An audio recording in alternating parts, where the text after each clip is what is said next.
जुमा के वक्त अत्तहियात की सूरत में किसी और सूरत में बैठे, जुमा के खुतबे के वक्त, खुतबे जुमा के वक्त कोई खास हालत मजकूर नहीं है कि इस तरह बैठो जरूरी है, इस तरह न बैठ। हाँ, नमाज की हालत में बैठना अच्छा है अत्तहियात में, लेकिन एक आदमी मजबूर है, उसे घुटने का मसला है, तो एक तरह पे उस बीमार आदमी को नमाज पढ़ने का अल्लाह ने पाबंद नहीं बनाया, खड़े होकर पढ़ वरना बैठ के पढ़ वरना लेट के पढ़, तो हम खुतबा सुनने को उसे पाबंद एक हालत पे क्यों बनाए? किसी को कोई तकलीफ है, कोई उज़र है, तो वो आलती पालती मार के बैठ जाए, कौन सा मन है?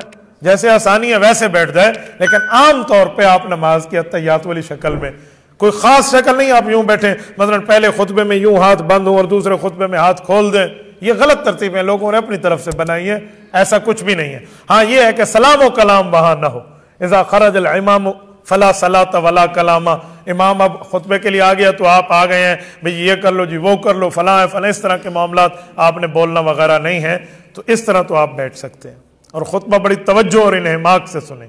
हुज़ूर पाक अलैहिस्सलाम का खुतबे में नाम आए तो सल्लल्लाहु अलैहि वसल्लम, भाई आपने खुतबा खामोशी से सुनना है, अगर पढ़ना है आपने कुछ तो दिल की जबान से पढ़ें, मुंह की जबान से न पढ़ें, क्योंकि उस वक्त इंसात का हुक्म है, खामोशी का हुक्म है।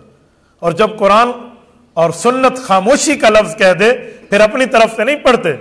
मुझे यह बताएं, कुरान करीम की आयत है सूरत नंबर 7 सूरत आराफ आयत नंबर 204, रब्बे कायनात ने फरमाया वइज़ा कुरियल कुरआन फस्तमिऊ लहू वअनसितू लअल्लकुम तुरहमून, कह लोगो जब कुरान पढ़ा जाए तो खामोश रहो और तवज्जो से सुनो ताकि तुम्हारे ऊपर रहमत हो।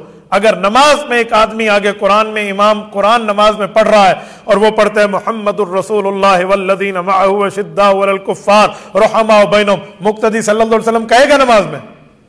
फिर तो वहां तो वह नहीं कहेगा अमा मुहम्मदुन इल्ला रसूल क़द खलत मिन क़ब्लिर रसूल, आप सल्लल्लाहु अलैहि वसल्लम कहेंगे नमाज में? नहीं कहेंगे। मा कान मुहम्मदुन अबा अहदिन मिन रिजालिकुम वलाकिन रसूलुल्लाहि व खातमुन नबिय्यिन व कान अल्लाहु बिकुल्लि शैइन अलीमा, आप नमाज में कभी सल्लल्लाहु अलैहि वसल्लम नहीं कहेंगे। हाँ, जब तर्जुमा हो रहा होगा, दर्स हो रहा होगा, बयान हो रहा होगा, समझाया जा रहा होगा, रसूलुल्लाह का नाम आएगा तो हम क्या कहेंगे?